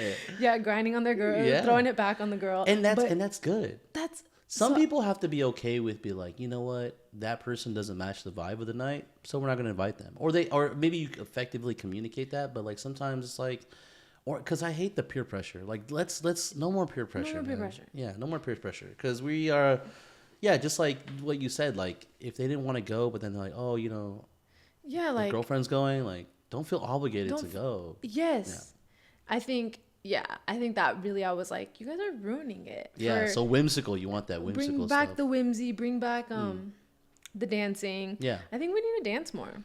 I know. I love dancing. Yeah, not a lot of people know that. Not a lot of people know love that. dancing. I love dance. I love dancing. I love like my perfect thing is like get a small group of people and we're all on the same vibe, and then we like pack into a car and we're like listen to Bad Bunny or something like that, and the vibe is good, and then we're like maybe there's no cover, maybe we already pre-gamed. Pregame a little bit, And dance then, at the pregame. yeah, and then we get into the club, and then you know they're playing like a mix of stuff. Then we go to the bar, and then we get like the first of the shots, and then we grab a beer or something, a cocktail, and then we're just like scoping out the place. And then for some reason, someone just kind of like makes their way to the dance floor. Maybe it's John, somebody, you know, John or Victor, something like that. I was gonna say, yeah, we kind of make our way to the dance floor, and then we just kind of make a little circle, and I don't know, there's eyes on us, and we just I don't know. Then Those we are bring some, the vibe, then we- and then yeah. there's slowly more and more people come. I think that's what We've I've done that so many times. We've done that so many times. Love that about your guys' little friend group. I No. think that's what I'm like. I love this little friend group. I wish we could do that. And more, like, man. I think John, I'm especially so thankful to John because Yeah. early years when we'd all go out still, Yeah. I think you'd come out and John would come out, but for a while it was like, I remember Victor and Ashton a lot, Yeah. and me and John. Yeah. And I'm like, thank God John is here because I'm Yeah. like, I have someone to dance with, or like at least, Yeah. you know, I'm like, this is like my buddy. Yeah. No, and that's the good thing about it too is like, you know, that small group, and you know there was a lot of question marks, but then like you guys would always find yourself dancing with each other, Yes. which would stop because everyone would be like, yo, is she single? Is he single? This and that. And then there's a lot of creepers, and so like Yes. you guys would always kind Like, yes. Yeah. So I think, yeah, I would always just be like, I'm with John. Like, yeah, and it would just like, work out. yes, it would work out But nicely. but we were always on the same vibe, you know. And everyone's on the same. Yeah, and then like maybe 6 or 5 people is great for an Uber because then we can hop in an Uber. Because if any more than that, we can't. It's too much. We can't, you know, navigate. Yeah. You know, but I do miss it. I miss dancing. Fun and silly. Yeah, I miss like smoking a cigarette, and then getting back in there and just showing your wristband like, hey, I was already in there. It was an You're easy sweating time. already. You're sweating. Yeah. Times are easier. Yeah. Yeah. You didn't have to dress too fancy. Yeah. You can go with your like dunks and Yeah. Yeah. you know. But what is the state of San Francisco look like for you right now? Is that like, because you're more in it than I am, so what is that? Do you love the city as before, or? They're cutting things. They're Yeah. cutting BART on weekends. Damn. Shout out Daniel Lurie. Don't shout out. Don't. Boo. Yeah. Boo Okay. Daniel Lurie. Is that the mayor? That's the mayor. Okay. The mayor is like really he's really capitalizing it. Waymo's big. I mean, that guy is like on social media. That guy's on social. Yes. That guy is like, I see He's him like- more than my grandma. So Sorry, like, capitalize. No, he's Yeah. corporatizing it. He's like, Okay. But he's making more parties in the city, isn't he? yeah, I guess, but you're cutting BART on weekends, and he's cutting Muni lines, and he's cutting. like transportation and things like services, like for like city services are getting hit, and then that's it's bad just because like yeah it's bad for the me, citizens. Yeah. Okay. Like it's cool for these tech kids. The tech kids are San Francisco is becoming, if you're like wealthier and in tech, it's cool. But if you're like a normal working civilian, I feel like he's making it kind of harder to function. So it's more like a push out. Yes. Kind of like, yes, it's a push out thing. Yeah. And the reason for that is because not a lot of stuff is accessible, or what do you think? I think he's cutting in order to cut funds to fund whatever his new plans are. Yeah. He's cutting transport. He's cutting things. He's cutting services. Like I know, like education. There's less. Public transportation, mental health. There's less public transportation. There's less. Who are the people that hold the signs to cross the street? The kids. Street vendors. No. Street walkers. Yeah, them. Yeah. He's like cutting their wages and stuff. Like he's just like cutting. Those are people's livelihoods, man. You're cutting the jobs that are not. They're not hurting anyone. Yeah. So like, and like, as a taxpayer of San Francisco, I would love my money to go to the public transportation and the city people crossing guards. Like, crossing guards. Yeah. I want you guys to get paid. Yeah. You guys should be making more than, like you guys are. And the teachers, like, I think schools and things, he's just cutting. He's cutting funds. He's like trimming the fat. Yeah. Is that a phrase? No, I mean you have better eyes than I do. Yeah. I live across the bridge, so I'm like trying to figure out what the state of San Francisco looks like. Yeah. Especially like I love to ask that question, just like boots on the ground. What does it look like taking transportation, taking just kind of relying on resources every day? But so you feel like it's on the upside, or I feel like it's kind of like, I feel like it goes like this, and right now as a there's got to be some positive. Like, what are some changes that you do love? Oh, you know what? There's. Let's think of the positives. Yeah. We can talk about negative. I'm not sure. I don't know what. Let's be happy. Yeah. What are some good things? Is it sunnier over there anymore? No, I'm sure. Not where I live. Not where you live. Okay. It is kind of sunny. The positives are like it's clean. He's cleaning it. Okay. So like we're talking about like garbage or like homeless or like. I think both garbage and homeless. Oh wow, okay. Like on Market Street, it's clean. Like there's no trash on the street. You heard it first, Yeah. If you're not in San Francisco, definitely. Yes, the streets are Market clean. Street. Obviously, there's still like these little pockets that are like, little. You just got to be on a little more on your toes. Right. But literally, because there's so many needles. Literally and on your shit. toes, it's just literal feces everywhere. Yeah. But it's clean. Like he's cleaning the city. Good. He's quite literally. It's cleaner. Now, when you do a change to a city like that, do you think it impacts the right people or the wrong people? Like, do you feel like it just like, oh, it's getting softer, so then we want to push the wrong agenda? Does that make sense? Ooh, that's a loaded question, but yeah, do you think like it impacts the wrong people or the right people? I think it impacts the right people. Right people? Okay. Yeah. Because it's kind of, it feels a little safer at least. Yeah. Like if there's less people in the street, not that it never felt unsafe. That's what I'm saying. Like, when people say that, I don't know, like the outside noise. Yes, I don't get it. Even like walking, like I would walk with like, even if I'm walking with like a girlfriend or like it's just me by myself walking down the street, like it's still, I'm a little more like, cause I'm just a little girl. Yeah. But I've never been approached or spoken to, or like I've never been, aside from my own mental stigma, there's been nothing that's happened that has given me a reason to be scared. And thank God. Yeah, thank God. I mean, it's some people's reality, for sure, 100%. Yeah. But I will say that you can't hide from it. I can hear it. But I will say this. It's nice to see the mayor on my timeline. And the reason for that is just speaking about it. I can't see it myself. I don't really care because it doesn't affect me like on a day-to-day, right? But I mean, I should care, but whatever.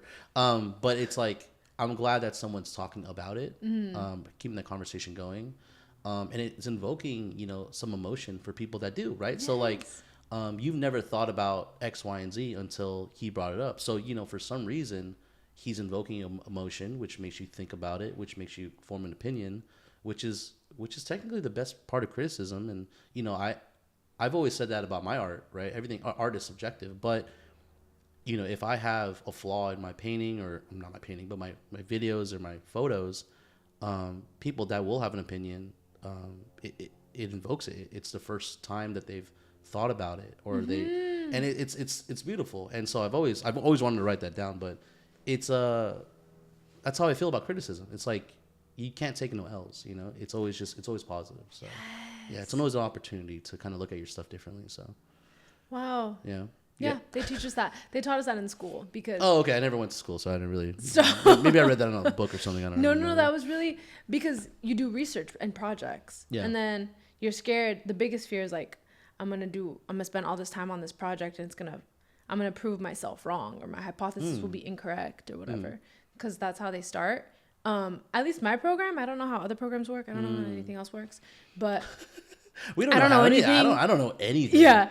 So, I have 2 mics in my garage, and I have a bunch of lights, and I'm like, cool. I want to interview people, you know. This is cool. You're doing. I would love for this to take off, just because I do want to talk to interesting, like more people that just have more of a foundation in their life, and just kind of see what their life looks like. I do want this to take off, but it's like sometimes I'm like, I don't know what the fuck I'm talking about sometimes, you know. No, I was telling, like I told you, I was telling my little friends, because they're like, where are you going after this? And I'm like, I'm going to hang out with... You've said little, everything. Little girl, little friends, little people. I'm like... You're my little friend. Yeah, all you... Yeah, okay, that's fine. And even just this, I'm like, damn, I should do this with my friends. Or like, I should record my friends and just like because we're going to get old. We're only getting older. And... imagine like we talk right now, and then again we talk in 10 years, like, and then you're just comparing, you know, like I'm sure our mindset's gonna be so different in 5 years. Yeah, and that's one of the things too is this is so cool. I'm not actively like taking photos or expressing myself through any means of art, and so having this podcast, this platform, this video diary, whatever you want to call it, I just call it Nothing But Heart, but it's really like I have nothing else but my heart to give out, you know? So, I don't know. I wanted to, I'm hoping, like for you, whenever we did the podcast, like the Fuboom podcast, and you text me like, great podcast. Like, it is so weird to be like, oh yeah, like Ninette is listening and, you know, watching the podcast. And so it's stuff like that. I know someone's listening. It just, I don't know. You guys were in the background always. No, that's great. You guys were my National Geographic Pokemon show. Yeah. So, but it's stuff like that where I'm like, yo, like I really just love talking to people, and I love hearing the stories. I want to know about, you know, the last weekend. I want to know, you know, what the holidays look like. I want to know their opinion, because not a lot of people get that platform. So hopefully I'm doing something right by just bringing people on, having an hour, 2-hour conversation, and then, you know, we just put this in the void. Like, you know, I love that. That'll outlast society forever. Like, I don't know. Yeah. So. Do you think you learn? Do you learn more from, like, do you have to experience it yourself, or do you learn from others sharing their experiences? Like, I think you know, I've always hung out with like older people, so like just hearing that the way that they talk about, like, articulate like their experiences, it. That's a great question, you know. Like, do you have to touch the stove? If I say, hey, that's hot, do you have to touch it, or like, will you just take my word? I will take your word. And the reason I will say that is because, like, now that I'm older, but I think when I was younger, I had to like touch the stove for sure. Okay. Now, this is just another rant, but being a father, like, I really have to understand, like, yeah, I went through that, but like my daughter has not gone through that. And so sometimes I see myself removing her before she even gets to form an opinion upon something. So it's kind of like, it's a hard balance, because like, it's hard, I know, but you want, I only want the best. Yeah, you're like, but I know that my daughter can't formulate an opinion if I keep hiding her from X, Y, and Z. Does that make sense? Yeah. So it's a give or take, and so that's what I'm kind of battling with right now. I hate that I hate that I do that, like, not unconsciously. yeah, just like not even thinking about it. Just like I just like no, don't do that. Like, but then like how will she know not to do that? that? So. And then you can't be like, well, you can do that, but I'm just telling you. You can't really explain it to her that right. I'm looking out for you, really. Yeah, and it becomes my fears that leak over to my daughter. So it's a balance. It's definitely a balance, I am I am the person that will take your word for it. I don't have to find out for myself. Yeah. How about you? Same. Yeah. But did you ever feel like you needed to experience it yourself? Crazy? No, I think I was, ever since like from childhood. Yeah. I've always been like okay, the stove is hot. Like, and I never needed to. Never questioned it. I never questioned it. Yeah. If my mom was like, don't do that, this will happen. I'm like, okay. And then I just don't. Well, that doesn't mean. I mean, you went against the grain a couple of times. A couple of times, yeah. A lot of the times. A lot of the times I did. Yeah. But like for the most part, if someone's like, you want to put your money in a Roth IRA because you want to, I'm like, I gotta put my money in a Roth IRA. Oh, really? Yeah, like Victor. Actually, shout out Victor for the 47th time this podcast. Yeah. He was like, oh, I took my Trader Joe's retirement. I called my bank and then I put all the retirement, my 401k, into a Roth IRA. And I was like, oh. And he's like, yeah, now it's accruing interest, blah, blah, blah, at a 4.9% APR. And I'm like, wow, Victor's really smart. No, Victor is hella smart. He's so smart. Yeah. And I was like, oh my God, really? And he's like, yeah, just call the Trader Joe's thing, call your bank and merge them on a call. Like, Victor is so smart. He's so smart. He needs to apply himself. And he's applying himself because I just want to shake him sometimes, you know? Love that guy. Yeah. One time we played, God, what game is it? It's not Apples to Apples. Yeah. What's the game? Codenames. Codenames, okay. We played Codenames during the pandemic. Yeah. And we were paired up together. And I was like, it's a mineral. And then he picked it. He picked like lead. Yeah. And then I was like, you know what a mineral is? And he's like, yeah, dude, I'm not as dumb as I look. Or he said something like that. Hey, man, I mean, he be throwing us off sometimes. He be throwing some curveballs. Yes. And I was like, I'm so sorry. I'm like, you're so right, dude. Yeah. Sometimes when Victor talks, I hug him because I'm like, damn, bro, like, it's been tough for you, bro. You know? Oh, my friend. She was with us too, and she was like, you know, the best part is he's gonna listen to this and he's just gonna start laughing. I know and then he's gonna start trying to clown us and shit. He's so smart. My friend. No, he is so smart. Yeah. She was like, the code is, or like what is it? The hint is amygdala. And Victor's like, oh, this is the word. And he chose like memory or something. Amygdala. It's a part of the brain that does the memory. And I'm like, Victor. Yeah. You're so smart. Like, no, he is. So, yeah. But he will throw curveballs. Yeah. And he'll make us think that he's just not the smartest person. He'll throw curveballs. He'll run into a wall or something. Yeah, and then you're like, love that. Yeah. God damn it, man. I know. The learning from experience. I wanted to ask you, since you, with your babies. Yeah. It's okay. This podcast is coming out next year. Okay. So Congrats. You can talk about what are you doing? I sometimes think of, I don't think I want kids. Yeah. But like, what are some things you mentally prepared yourself for when you became a parent? Like, these are ways I'm going to raise my children that I wished I was raised. Or like, you know, as a dad, especially because, I grew up with no big father presence. Yeah. My mom raised me on her own. Mm-hmm. And I don't know, when I see my friends that I'm like Victor, who's like, I want to be a dad one day. I'm like, you're going to be such a good dad. You're already a great dad. Like, what are the preset things that you're like, this is what I'm going to do to be a good dad? Well, being a father, the easiest part about being a father is just the bare minimum is just loving them. Yeah. Like, that's like the bare minimum. Yeah. And everything else is like trying to get it to their level, right? Like, I can't just talk to MJ like I'm talking to you. Like, I need to, I don't want to say dumb it down, but I need to use all your brain power to make it baby proof. Yeah, there's levels to it, talk. Right?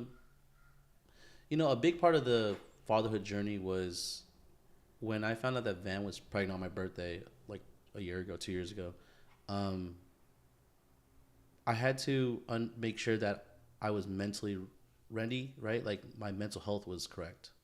I'm a big believer that you can change your environment, but if you're mentally not there, then you're not really doing anything. I mean, changing your environment is one piece to it. So, yeah, I went through a lot of therapy. I went through like a lot of therapy, where I maybe even in a sense I've overcorrected sometimes. So I think that I did because I'm so ultra aware of like everything that I do that it's again leaking towards my daughter. Like everything that I do, I'm like, oh my God. So the steps that I did or what I do now is just yeah, I try not to have my anxiety show up, you know, because I feel like a lot of that energy will, like my daughter will pick up on it. So I need to calm myself down, which means I need to slow down time. My nervous system is just so fucking intense sometimes. So I really need to. Damn, that's a good question, dude. That's a really good question because like, as much as I try to be authentic and present, I really don't want MJ to see. I don't want to say the bad or maybe this version of myself or who I can be or who I was because. Do you ever feel this way? Do you ever feel like your coworkers love this version of you, but they've never seen the old version of you? Have you ever oh like? my God, I think about that all the time. Yeah, like they. Oh my God, this person's so awesome. Especially at Phil's, yeah, because you're seeing this well-developed right version of like you don't know what it took to get here. You don't know. You didn't see me at Trader Joe's, not sleeping, going to my shift at 5 a.m., throwing up. Like you didn't. You didn't see that. You didn't see, yes, or like the angry. Yeah. I was so. I was so angry. I was so angry for such a long time in my life. I had so much resentment towards everyone around me. 100%. Yeah. And now I feel like I'm way more peaceful. They have difficult customers. They give them to me. Like they. Oh yeah, you're that person. Yeah, because I'm just so. I'm like, how can I help you? Like, what do you? Because you're cool-headed, right? You've seen it. Because now it doesn't matter. And what am I gonna get mad at a coffee shop? No. Like. Yeah, when you start understanding that there's a bigger picture, it doesn't really hit as much as it used to. So I think, I don't know if I'm answering your question, but you know, the steps that I'm taking is just to, I don't want to say hide, but just kind of protect that part. Because, you know, there is a lot of hurt, there's a lot of pain, there's a lot of anger that can be let out, but I'm still, and I haven't figured out everything, but my biggest thing, God, I hope I'm answering your question, dude. Yeah. The biggest thing is just I really worked on myself, before I had the baby. It was the biggest steps. Now, so there are things that I will not do. Like I will not, when I was growing up, my dad still does this with his kids. When we're at the dinner table and I ask my half little brother what they did in school and my dad answers for them, oh my God, bro, I freaked the fuck out. I freaked the fuck out because I'm just like, that was me when I was younger and you never gave me a voice. Yeah. You always talked for me and no one really knew what was coming out of my mouth. So when we're at like Black Bear Diner or something like that and I'm like, oh, how is school or blah, blah, blah. And my dad answers and I look at him and I say, I was asking him. And I'll look him right in the face. I'm like, I was talking to him because like you have done that my whole life. No. And so I will never silence MJ. I would want MJ to have a voice. I would want MJ to speak. One thing that me and Van are really big on right now is boundaries. If MJ does not want to hug you, she doesn't need to hug you. Yeah. If MJ does not want to eat, she does not need to eat. But she has the ability to say yes or no. Yes. And I know, like, it's good for you. Like, I know you have to drink milk and all that. Like, you have to get your nutrients. I get that. After a while. Right. But it's like, eat if you don't, you know. But, like, the boundaries is, like, I have to respect that. Because the more that we can respect each other in this relationship, and some people might disagree, but that's how me and Van operate. Our family system. It's like everything is with respect. It's like, you don't want to do this. I respect that. But here's why you should do this, and then we should leave that alone. But that's, I'm not starving MJ like that. I don't want to. I'm sure MJ eats. You're right, but it's just like one of those things where it's like, boundaries is a huge one, right? Because if you can't respect each other's boundaries growing up, it's like, you know. Yeah, I feel the same way. Yeah. I have a little brother Yeah. who's 10 years younger than me. Yeah. And like, same, my dad, I would be like, hey, I think he just wants to go out with you. I talked to him and he just wants to have dinner with you alone and not bring your wife. And my dad's like, are you his dad? That was my dad's thing to me. Are you his father? Yeah. Do you know what's best for him? Yeah. He'd be crying. Dylan would be crying, like, I don't know, whatever, at Target. He wants a toy. And I'm like, hey, I don't think you're teaching him good things by buying him the thing that he's crying about. Are you his parent? I'm like, no. Yeah, you're right. You give me that energy, the same energy that I give off, maybe, because I've been told this a million times. It's like, if you could save the world, you'd save everybody. Yes. Yeah. Because all you gotta do is talk to them. Yeah. People tell you what they need. Yeah. Effective communication is not. It's not easy for everybody. People just don't know how to. Even without telling you what they need, though. Like, you know how sometimes you'll talk to people and they're like, I just want this and this, or like, I wish, you could deduce what they want just by talking to people. You have the gift of speaking to people, and you're like, oh wow, this person so and so is hurt because blah blah blah. You know, so I would Yeah, you give me that, and I feel the same way. Like if you had the ability to save everybody, you would. I would try. If I had enough rooms in this house, I would house. If I had all the money in the world, right? I would. Yeah, and that's the problem. Is like because. I've told you this before, is like you're so considerate of people's feelings that like sometimes our feelings, right? Your feelings are just in the back burner, and that hurts because that's a lot of mental health strain. I don't know where that stems from on your side, but like I could see that and be like, I wonder how long Ninette's been doing that for. Oh my God. You burn out, dude. It's because growing up, did you have a word growing up? Mine was inconsiderate, actually. Like my mom. Inconsiderate? Yeah, my mom.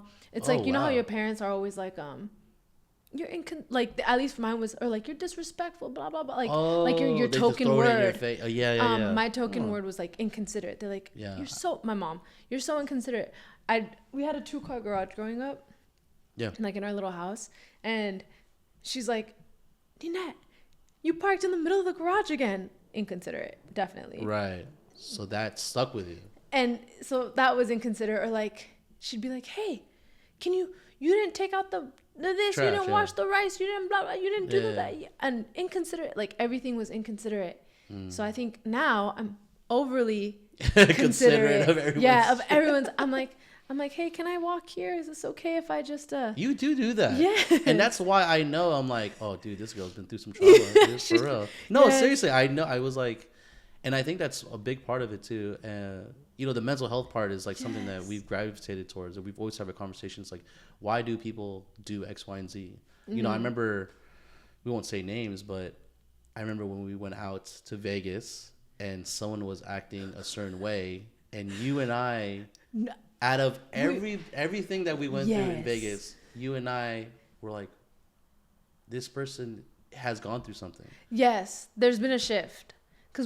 And you and I saw it. We're like, oh, dude, they're going through something. I'm so thankful. I will forever thankful that you're there and you notice, because I felt like I was going crazy. I'm like, no. Every now and then I'd be like, and then I'd look at you, and so thank God you'd be like, yeah, man, like, and this person is going through something mentally right now, and we're like, and you and I in that moment.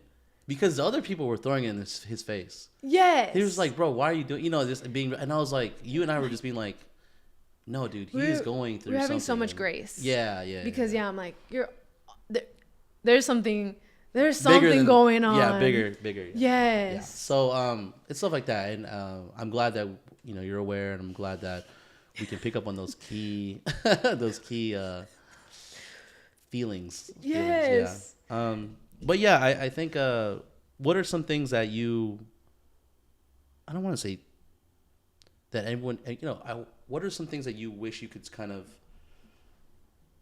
I don't know, tell to the world about mental health? It's a scary thing to talk about nowadays. I was reading this thing on, I think, I don't know where I was reading on something, but basically TikTok, TikTok, Reels. I'm not on TikTok anymore after they got rid of it. But basically just being the weird one in the family, I was reading this something about like they went on Thanksgiving dinner and then this guy brought like a whiteboard and they're like talking about why everyone's so mad and like what we can do, like next steps, what we can do, and everyone was laughing at him. It was like, oh, this would never work and stuff like that. And then they like jumped over and then now they're like people are crying, drinking at the dinner table, and it's like you're really breaking a lot of like generational trauma and breaking the cycle. But he was the weird guy in the beginning of the Thanksgiving dinner where it's like, hey, we should talk about this because I know it's a big deal. Yes. You know, you said this, or, you know, maybe we were fighting over land or maybe something, you know, money problems, but we never got to talk about it. So now it's weighing on everyone's shoulders. Let's talk about it. Yeah. At Thanksgiving. And everyone was laughing, drinking, passing, you know, like passing the pasta. And then they skipped over and they're like, yeah, like you need to be the one to start the conversation. So yeah. what is something that you like, you wish that every family can go through that? I don't go through, but maybe like, I don't know what my question is, but I know, like what we could tell them. Yeah. Yeah. I definitely relate to this because my family's all broken. Yeah. You think it's ego? It's for sure ego. Damn. It's ego and accountability. Yeah, me too, bro. Yeah. But ego. Yeah. I think to let go of your ego. Yeah. And to think of like your ancestors. Yeah. I think of that all, like my grandma who migrated here. Yeah. Pregnant. Yeah. From Mexico. My mom was born in Texas. Yeah. Because that's where she landed. Yeah. Yeah. Flew. I got you. But like grandma brought us all over to the United States, and then only for her kids to be all angry, separated. Like it's just so. Yeah. I hear those stories and I get so sad, but then I always deflect. I always deflect because I'm like talking about your family, but my family's not anything better. Yeah. Like I never talk about it because I'm always just like put the conversation on them versus mine because, it just makes it easier for me. So, but to answer your question, what I would like to say is just like, I know this is gonna be a really shitty answer, but this is the best answer for especially my younger cousins and nephews and nieces and stuff like that. If the best answer for your mental health is to cut us off.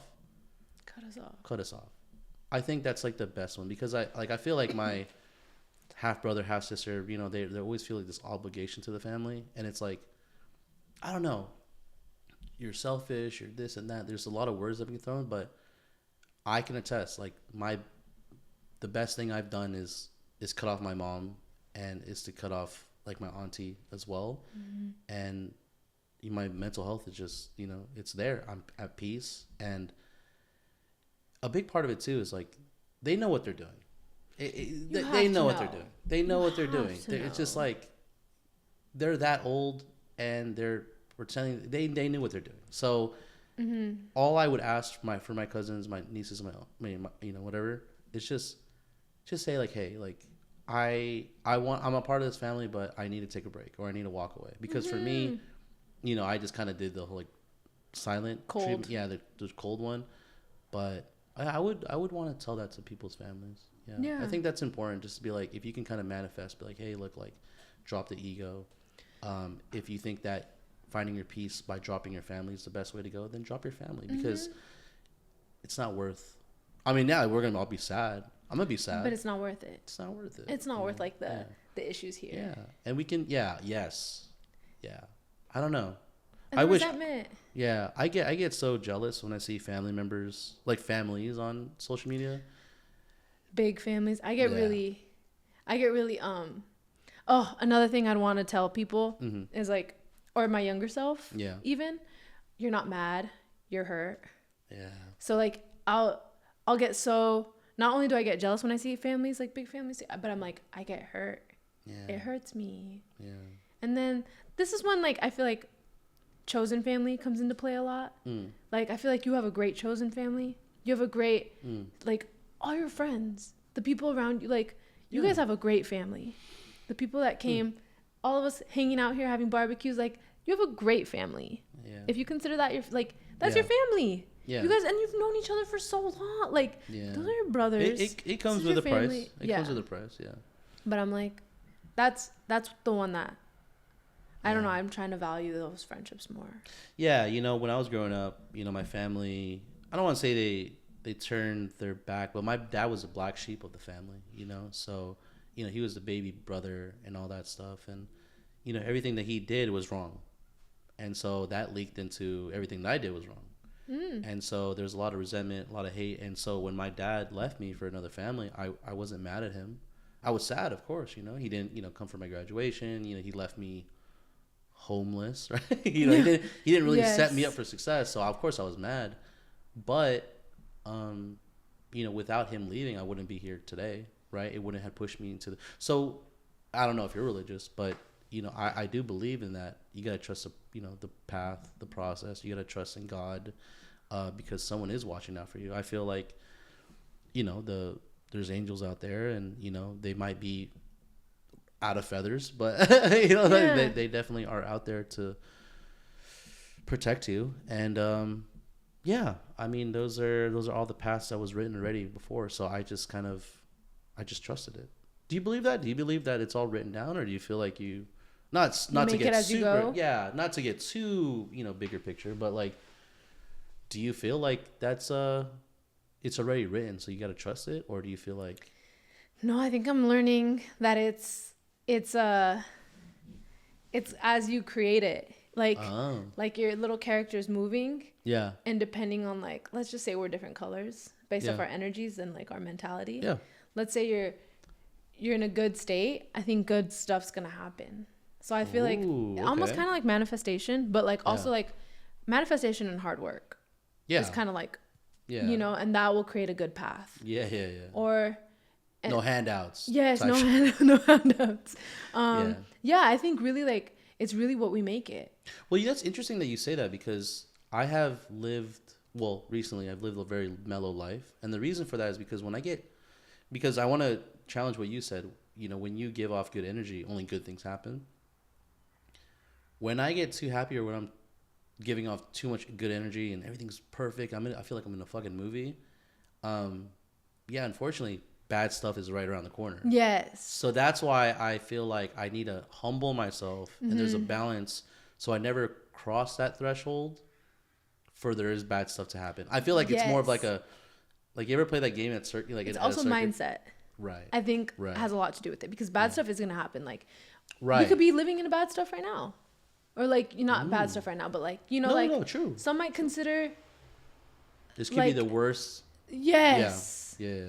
I think it's perspective. I try to keep I feel like, just like looking, I don't know, just keep taking. It's your mindset. Yeah. No, I hear you. I don't know how to explain it. Well, I mean, that in itself is. I mean, you're a doctor. I don't really know about how does that. No, but like, how important the mind is. The mind can heal literally your whole body, and I do believe that. It's just. Yeah, I mean, for some reason, I feel like I have been blessed on this path. And you're right, it could be mindset, it could be good energy. And, when bad stuff does happen, I trust that there is some strength or some guidance in this. Like, there's a message behind it. And so, I take that, I combo it up with my faith, and I'm like, okay, well, what is God really trying to tell me? Yes. Because I really believe that, like, I'm not triggered as much as I used to be, or I don't get, like, angry as much. It's like, it's not the end of the world. I'd rather choose peace than fucking go back and forth. I've said that should be my fucking mantra. It's like, I'm not willing to go back and forth with you because I don't want to waste words, so I don't want to waste words anymore. So it's like, but that also comes with, are you in or out of my life? And I don't know if that's a good thing. It's a lot easier to cut. Yes. It's a lot easier to run away and cut people off. Yes. But I don't know if that's the answer sometimes. I don't know either. Yeah, so. At least at the level that I'm at the level character I'm playing right now. Yeah. That's a good default setting for me. Yeah. Like friendships that aren't like, if you're not equally trying to be friends with me, then like, dude, I'm not gonna chase you anymore, because I've chased so many friends, out of pure memory and nostalgia. Wow. And then it's like, if you're not giving me, you reach out, you're so good. Thank you. You reach out, and I don't think I reach out as much, but I will pop into your job every. Yeah. Look, I've said this before on on life in general. But when I reach out and I say I love you and I hope you're having a great day, Yes. I don't expect a message back. And the reason for that is just because, look, in the moment in time I was thinking about you and I got to let it out in the world. Yes. And then you lower your expectations. You don't expect anything. It takes 2 minutes to say I love you. I hope you're having a great day, and just walk away. Yes. I hope you're doing. Happy Christmas. Thank you. Yeah. Thank you for being my friend. Yeah, but that's it. Yes. But people overcomplicate it. They're like, oh, I don't want to bother them. I don't want this and that. It's just like, just send it. I'm going to bother them. Like, I don't really care, but. I agree. Yeah. I'm going to bother them. Yeah, and that's been my whole thing. It's like, but you nailed it. You know, I have, unfortunately, I've not cut people off, but I've definitely lessened it because there wasn't any equal effort to be in this friendship, and that makes me sad. But also, like, I don't want to say I want to test how long we can go without talking, but like, yeah, like if there wasn't any effort on my side, would this relationship still be here? Yeah. And I truly believe I really know a lot of my friends now. So earlier when you were saying like chosen family, it comes with a price. It definitely comes with a price. The older we get, we are further and further away. And, I know that me having another baby as well, it's just going to make it more time away. But I don't know. I'll say this. With all my friends that have a baby, I wish I could do more to be a part of their lives. And I keep telling myself that my friends wish they could do more to be a part of, my daughter's life. Mm-hmm. And that lessens the blow. I think that lessens the hurt. So, it's not on some narcissist or like revenge shit. It's like, I wish I could be there for every gathering, Yeah. And I wish I could, just go out to the, the county fair with them or something like shit like that. But since I'm not there, I know that they want to make it too, and they can't make it. So I don't know. It makes it. I don't know if that makes sense, but it lessens the blow. It lessens the hurt. It's perspective. Yeah. So, yeah. Thank you. Of course. Yeah. It is always interesting to have you around. I feel like the conversations are always so valuable, and I appreciate what you say. Like I said in the beginning of the I keep calling it a fucking podcast. In the beginning of our dialogue, yeah, our setting, our mood. Yeah. But I just wanted to say I appreciate you as a friend, and I'm glad that you came all the way out here to do this interview. I've been wanting to get you on a platform for a while, but sometimes maybe those times that you couldn't make it, this was the best time to come. Maybe this is what it was for. Yeah. Because then I would have just been drinking, I would have blacked out, and then I would have just been passed out on your podcast. Also, yeah, I would have never learned. We're so similar. Sorry, you said your dad's a black sheep, and thus you are the black sheep. Yeah. Somewhat by association. Yeah. My dad. I think we have very similar lives. My dad is the oldest though. Yeah. He's the oldest son. Did kind of similar thing. New family type vibes. Yeah. He's on his third wife. Oh. And he same. The whole new family bit. Kind of bit. The whole new family forget first child type of thing. Yeah. He also had me so young. Yeah. But I mean, that's not a. It's not an excuse. It's not an excuse. Yeah. But I really relate to everything you were saying. Yeah, it's when you get to reflect and have these conversations with people, especially with John. I've learned so much about John, and I respect John so much. And I think, and I never said this, but basically, it was one of those things where I didn't think I could do this without John. And John basically gave me, not his blessing, but he basically gave me the courage to be like, hey, you need to keep going.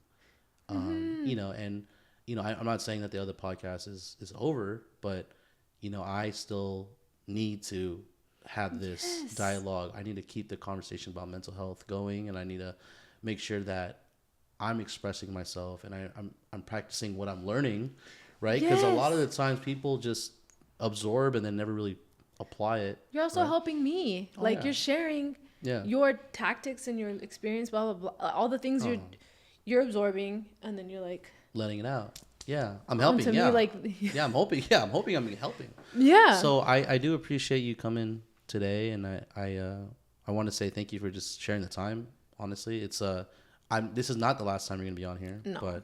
But this is gonna be coming out next year, so I will be getting like all the Spotify, YouTube, all that stuff going. I don't think I'm gonna do Instagram. I think Instagram is just a bottomless pit of negativity. So I won't do social media, but I will send it to people that give a fuck. We do YouTube. Yeah, just YouTube. YouTube so far has been great. Yeah. Yeah. YouTube hasn't done me astray. Yeah. Just keep it quiet on the background. Yes. Yeah. But it's always, I'm always grateful. I'm grateful for you. Yeah, I'm thankful. I'm hoping, one day my biggest wish is that we're all in a different place, and maybe someone hosts Thanksgiving, or maybe someone hosts something, and we can just all get together and actually share a meal with each other, and just kind of live life the way it's supposed to, because you're right, we will. Yeah, we're manifesting. I think we will. I feel like these relationships are like, they're solid. Yeah, I'm not going anywhere. Yeah. So Me you're neither. not. Yeah. Yeah. So it's always good to have you on. This is your first time on, but thank you so much for being here. I appreciate you. I love you so much. Shout out to Victor. Shout out to Trader Joe's. Shout out to Trader Joe's. Yeah. Shout out to Phil. Shout out to John. Yeah. Shout out to John. Love that guy. But yeah, thank you. We don't have an ending for this podcast. Just gonna close it. Just a little hug. Oh, I love you. I love you so much. All right. Thank you. Thank you for having me. Bye.